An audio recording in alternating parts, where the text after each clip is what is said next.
नमस्कार मित्रांनो, अशोक मामा या मालिकेच्या आजच्या भागामध्ये आपल्याला असं पाहायला मिळतं की अशोक मामा आणि ईश्वर काका हे दोघं जण गप्पा मारत बसलेले असतात. अशोक मामा म्हणतात की मला ना पल्लवीची फार आठवण येते रे ईश्वरा. भैरवी तिची धाकटी बहीण आहे याच्यावरती माझा विश्वासच बसत नाहीये. ईश्वर काका म्हणतात की खरं आहे. कसं आहे, जेवढ्या व्यक्ती तेवढ्याच प्रकृती असतात. पण ही मुलगी आहे ना, हळूहळू होईल मॅच्युअर. आत्ता अल्लड आहे. अशोक मामा म्हणतात की अल्लड आणि उद्धट यामध्ये फरक असतो ईश्वरा. मोठ्यांशी कसं वागावं हे त्यांचे संस्कार आईवडील करत असतात मुलांवर. एकीवर झाले पण दुसरीवर नाही, असं कसं झालं असेल? ईश्वर काका म्हणतात की आता आपलीच मुलं बघ ना. आता आपण प्रयत्न केले चांगले संस्कार देण्याचे, पण आता ते चुकीचे वागले म्हणून आपले संस्कार चुकीचे होतात का? नाही ना. आपण फक्त प्रयत्न करू शकतो, बाकी आपल्या हातात काही नाहीये. अशोक मामा म्हणतात खरं आहे. चल मी जरा फुलराणीकडे जाऊन येतो. ईश्वर काका म्हणतात कशाला रे?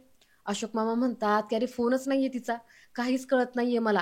अरे 33 वेळा मी तिला कामावरून काढून टाकली होती. 34व्या वेळी ती परत आली. पण आता मात्र ती परत घरी आलीच नाही. मी जरा जाऊन बघतो तिच्याकडे. असं म्हणत अशोक मामा तिथून जातात. तर इकडे अनिश मात्र कपडे धुवून जाम वैतागलेला असतो. तर इकडे संयमी आणि रियांश दोघ जण गप्पा मारत बसलेले असतात. संयमी म्हणते की रियांश, आज आपण प्रियाकडे पार्टी आहे, चल ना मस्त चिल टाकूया. रियांश म्हणतो की नाही, मला नाही जमत सारखं सारखं. संयमी म्हणते सारखं सारखं? रियांश, लास्ट टाइम पण तू डिश केलं होतं हा. रियांश म्हणतो मी तुला रिझन सांगितलंय, मला तिच्यासोबतची लोक नाही आवडत यार. संयमी म्हणते सोड ना यार. रियांश म्हणतो सोडलंच आहे मी. तसंही मी तुला कुठे म्हटलोय की तू जाऊ नकोस. तसंही सांगून काही फायदा नाहीये. सो थिंग इज की मी येत नाहीये, दॅट्स फायनल. संयमी म्हणते बरं ठीक आहे, आता उगाचच मला भीती दाखवू नकोस. रियांश म्हणतो बाय द वे, मी तुझे जे पैसे घेतले होते ना ते तुला थोड्या दिवसात परत करतो हा. संयमी म्हणते चिल यार, नाही दिलेत ना तरी चालतील, इट्स ओके. रियांश म्हणतो अरे असं कसं, मी देणार आहे परत. संयमी म्हणते की रियांश तू किती ओल्डी सारखा वागतोस रे. म्हणजे त्या दिवशी मी प्रियाच्या फ्रेंडला भेटले होते ना, ते क्वाईट कूल यार, मस्त होते ते. रियांश म्हणतो त्यांना नसतील कसले टेन्शन, पण मला आहेत. संयमी म्हणते आता कसले टेन्शन? रियांश म्हणतो सॅम हे बघ, मी एका साध्या घरातला मिडल क्लास फॅमिलीमधला साधा मुलगा आहे. मला पैसे कमवायचेत. आता एज्युकेशन चालू आहे, आणि जे चालू आहे ना ते मॉम डॅडच्या पैशामुळे चालू आहे. हे असे पैसे वेस्ट करून चालणार नाही. संयमी म्हणते अरे पण ते तर आपल्यासाठीच कमावतायत ना, मग तो खर्च करायला काय प्रॉब्लेम आहे? रियांश म्हणतो काय बोलतेस तू? अगं त्यांना किती कष्ट घ्यावे लागतात, किती एफर्ट्स घ्यावे लागतात. संयमी म्हणते की राईट, एक्झॅक्टली, त्यांना एफर्ट्स घ्यावे लागतात.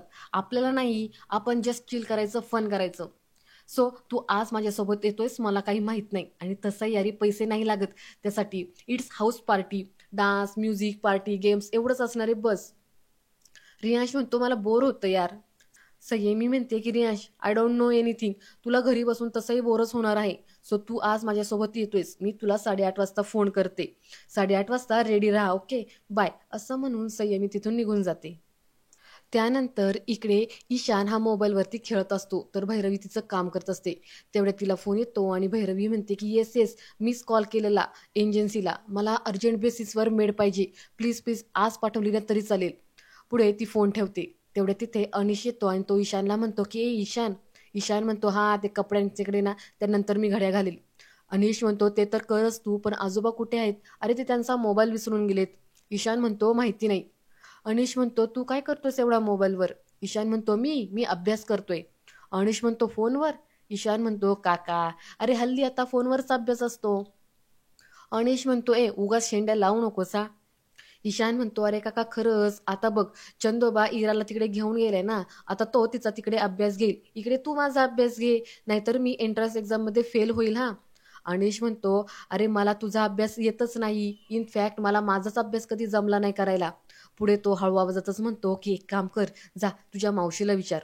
तर ईशान उठतो आणि भैरवीपाशी येऊन म्हणतो की ए माऊ, माझा अभ्यास घे ना प्लीज प्लीज, फक्त एकच तास घे, एकच तास घे ना अभ्यास प्लीज. तर भैरवी म्हणते की ईशान मी काम करते रे. ईशान म्हणतो तू सारखंच काम करत असतेस. भैरवी म्हणते हो मग नको करू का, मग तुमच्या फीस कोण भरणार? ईशान म्हणतो आजोबा असं कधीच म्हणत नाही, ते आमच्याशी खेळतात पण आणि फीस पण भरणार असं पण म्हणतात. भैरवी म्हणते की हा त्यांना काय जातंय म्हणायला. ईशान म्हणतो म्हणजे? तर भैरवी चिडतच म्हणते की म्हणजे ईशान एक दिवस अभ्यास नाही केला तर काय तू लगेच फेल होणार आहेस का? अनिश म्हणतो की एक एक मिनिट, चिडू नकोस, हे बघ एक काम करूयात, मी त्याचा अभ्यास घेतो, तू जेवण बनव. भैरवी म्हणते जेवण? अनिश म्हणतो हो, अगं तुला बाहेरून मागवलं तर त्रास होईल परत. तर ईशान त्यांना चिडवतच म्हणतो की हिरोला हिरोईनची काळजी वाटतं बरं का, असं म्हणून ते त्यांना चिडवायला लागतो. तर अनिश म्हणतोय तू गप्प बस नाही तर फटका खाशील हा, चल मी तुझा अभ्यास घेतो, अभ्यास करूया, असं म्हणत तो ईशानला तिथून अभ्यासाला घेऊन जातो. त्यानंतर पुढे भैरवी ही संयमीला फोन लावते. तर संयमी इकडे प्रिया आणि तिच्या फ्रेंडसोबत गप्पा मारत बसलेली असते. फोन आल्यावरती संयमी म्हणते 1 मिनिट हा, असं म्हणत ती फोन रिसीव्ह करते. भैरवी म्हणते अगं सामा तू कुठे आहेस, प्लीज ये ना घरी, मला जरा तुझी हेल्प लागणार आहे. संयमी म्हणते अगं माऊ मी माझ्या फ्रेंडसोबत गप्पा मारते. भैरवी म्हणते यार प्लीज ये ना आत्ता घरी, मला खरंच तुझी गरज आहे. संयमी म्हणते की यार माऊ मी नंतर येईल, आत्ता नाही या, चल ठेवते मी फोन, असं म्हणत ती लगेच फोन कट करून टाकते. आणि ती प्रिया आणि बाकीच्या फ्रेंडसोबत गप्पा मारायला लागते. प्रिया तिला म्हणते की बेब्स आपण तुझे ना हेअर कलर करूया. तसंही नाही तरी आता तुझी हेअरस्टाईल केली ना तिशी कोण करतं, ती किती ओल्डी आहे. संयमी म्हणते अगं पण त्यांना नाही आवडणार. प्रिया म्हणते त्यांना मीन्स. संयमी म्हणते अगं म्हणजे आजोबांना नाही आवडणार. प्रिया म्हणते की बेब्स त्यांचे हेअर कलर करायचेत का तुझे, तुझे करायचेत ना मग, आणि तसंही नाही तरी अगं तू कलर केलेत ना केस तर तू खूप हॉट दिसशील. संयमी म्हणते इज इट खरंच. प्रिया म्हणते अरे यार तू एकदा करून तर बघ, एकदा ट्राय करायला काय हरकत आहे, आणि मला माहिती आहे की ते हेअर कलर कुठे करतात ते, चल मी तुला घेऊन जाते, असं म्हणत प्रिया संयमीला हेअर कलर करण्यासाठी घेऊन जाते. तर इकडे भैरवी तिच्या ऑफिसचं काम करता करता स्वयंपाक पण करायला लागलेली असते. स्वयंपाक करता करता तिच्या नाकी नऊ येतात. इकडे लॅपटॉप चालू असतो, एकीकडे स्वयंपाक चालू असतो, तेवढ्यात तिला ऑफिसमधून सरांचा फोन देखील येतो. त्यात ती म्हणत असते की सॉरी सॉरी सर, मी ना लवकरच काम पूर्ण करील, मी थोडी बिझी होते, असं वगैरे ती त्यांना कन्व्हिन्स करते. तेवढ्यात तिथे अनिश येतो आणि म्हणतो की भैरवी चल मी जरा ATM ला जाऊन येतो. तर भैरवी वैतागतच म्हणते की अनिश अरे काय चाललंय हे सगळं, मी इथे मरमर कामं करते सगळी आणि तुम्ही मात्र सगळेजण बाहेर जाताय. अनिश म्हणतो चिल मग तू पण जा ना. भैरवी म्हणते तू पण जा ना काय, अरे मला जायचंय, 2 दिवस झाले मी कुठे बाहेर गेले नाहीये. अनिश म्हणतो अगं पण तुलाच बरं नाहीये, त्यात तुझं काम पण चालू आहे. भैरवी म्हणते की मला कंटाळा आलाय, काम सुरू आहे स्वयंपाक वगैरे, त्यात हे घर पण छोटे, मला ऑफिसला जायचंय, मला कॉन्सन्ट्रेट करता नाही येते इथं, मला हे सगळं नाही करायचं रे अनिश. अनिश म्हणतो हे सगळं तूच ओढावून घेतलंयस. भैरवी रागातच म्हणते की अनिश तुझ्या बाबांनी जर वेळेस माझ्याकडे मुलांना पाठवलं असतं ना तर ही वेळच आली नसती. अनिश म्हणतो तुम्ही दोघं जण फक्त ब्लेम गेमच खेळा, सोल्युशन कोणाला काढायचंच नाहीये. एनिवे चल मी जरा जाऊन येतो, आल्यावरती मी तुला मदत करेल, असं म्हणत अनिश तिथून जातो. तर भैरवीची भाजी थोडी करपायला लागते. भैरवी मोठ्यानेच म्हणते की माझी भाजी, असं म्हणत पटकन चमचा घेते आणि ती भाजी हलवते. तर भैरवीची अशी धावपळ चाललेली असते. मित्रांनो आता ह्या भैरवीला पुराणीची किंमत कळेल. त्यानंतर इकडे संयमी तिचे केस रंगवून येते. ईशान बाहेरच असतो, तो तिला पाहतो आणि 2 मिनिटं पाहतच बसतो. संयमी त्याच्यासमोर येऊन उभी राहते. ईशान म्हणतो अगं ताई तू कसली भारी दिसतीयस. तर प्रिया म्हणते की yes someone looking red hot ना. संयमी म्हणते पण मला भीती वाटतीये की हे कलर जातील ना. प्रिया म्हणते की सी ॲपिरन्स जरी बदलला तरी पम्मी आंटी मात्र तीच असं म्हणून ती जरा तिची खेचते. पुढे प्रिया म्हणते चल आपण ना तुझे फोटो क्लिक करूया, असं म्हणून प्रिया तिचे फोटो काढू लागते. तर इकडून अशोक मामा सुद्धा येतात आणि ते पाहतात.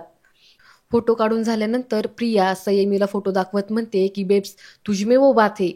संयमी म्हणते वो बात मीन्स. ईशान म्हणतो अगं हुशार हुशार म्हणती ती तुला. संयमी म्हणते की हो हुशार तर मी पहिल्यापासून आहे. प्रिया म्हणते की हुशार तर तू पहिल्यापासून आहे. You are a typical middle class फॅमिलीतली जी लोक असतात ना ती अशी म्हणत असतात. हे बघ हे आता हुशार असून उपयोग नसतो, तू ना स्वतः थोडंसं मेंटेन कर, स्वतःवरती थोडा खर्च कर आणि ना जरा मॉडेलिंग सारखं राहा, म्हणजे तुला मॉडेल पण बनता येईल.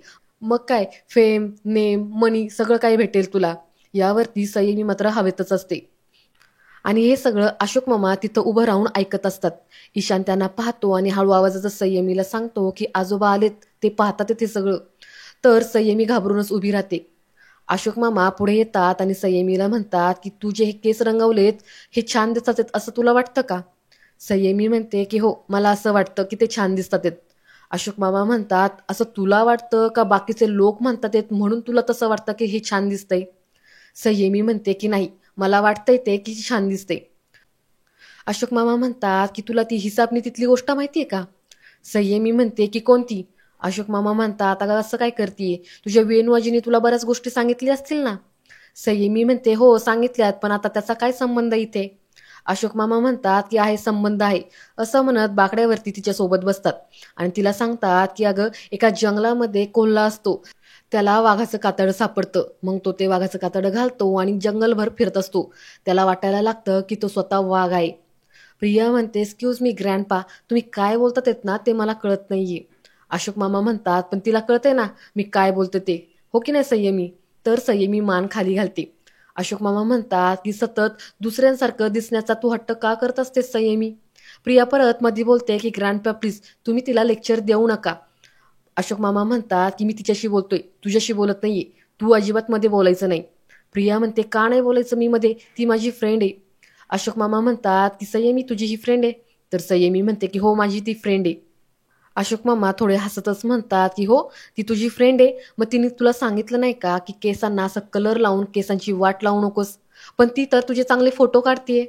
पुढे अशोक मामा म्हणतात की "संयमी, मी तुला त्या दिवशी सांगितलं होतं, ही तुझी मैत्रीण नाही तर ही तुझी शत्रू आहे, शत्रू." प्रिया म्हणते, "ओ क्रम ऑन ग्रँडपा, आता तुम्ही ना खूप ओल्ड विचार करता.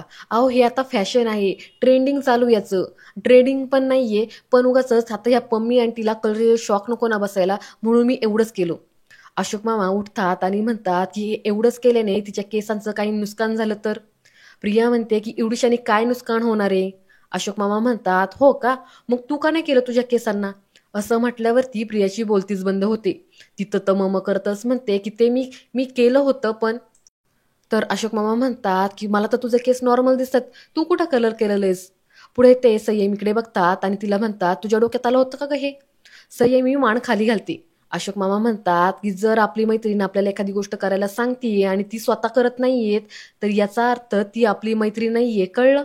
पुढे अशोक मामा म्हणतात की "हे फॅशन वगैरे ह्या गोष्टींना माझा विरोध नाहीच आहे, पण मुळात म्हणजे आपलं सौंदर्य झुगारून तुम्ही हे ज्या कृत्रिम गोष्टी करतात ना, ह्या गोष्टीला माझा विरोध आहे.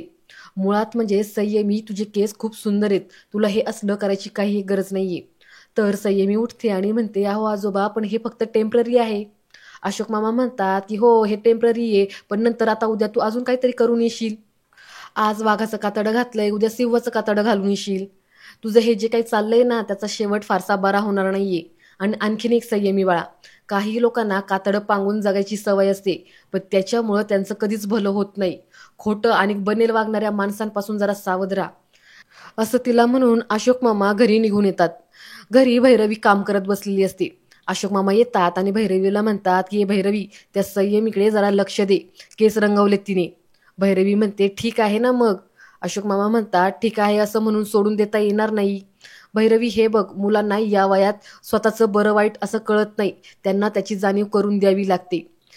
तर भैरवी म्हणते की "मला त्याची गरज वाटत नाही, मी मुलांच्या इंटेलिजन्सवर जास्त विश्वास ठेवते."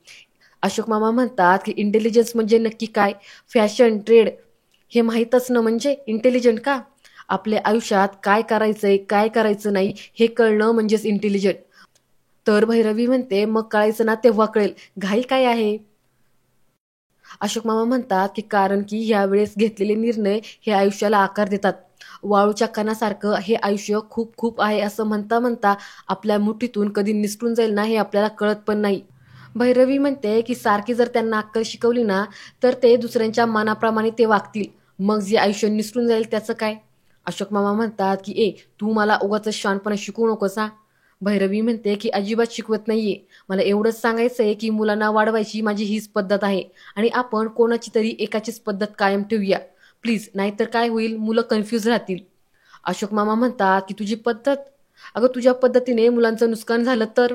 तर भैरवी हसतच म्हणते की "तुमच्या दृष्टीने तुम्ही सोडून कुणीही मुलांना वाढवलं ना तर त्यांचं नुकसानच होणार आहे, हो ना?" आणि आजचा हा भाग इथे संपतो. मित्रांनो, तुम्हाला यांच्याबद्दल किंवा भैरवीचं आणि अशोक मामांच्या मताबद्दल काय वाटतं ना, ते मत तुम्ही मला कमेंटमध्ये नक्की नोंदवा. ही सिरियल खरं तर आत्ताची पिढी आणि जी आपली आईवडिलांची पिढी असते ना, त्यातला हा डिफरन्स आहे. त्यांची मतं वेगळीत आणि आत्ताची जी तरुण पिढी आहे त्यांची मतं वेगळीत. तर याबद्दल तुमचं काय मत आहे किंवा तुम्हाला काय योग्य वाटतं ते मला कमेंटद्वारे नक्की कळवा. आणि अशाच अपडेटसाठी चॅनलला सबस्क्राईब करा. धन्यवाद.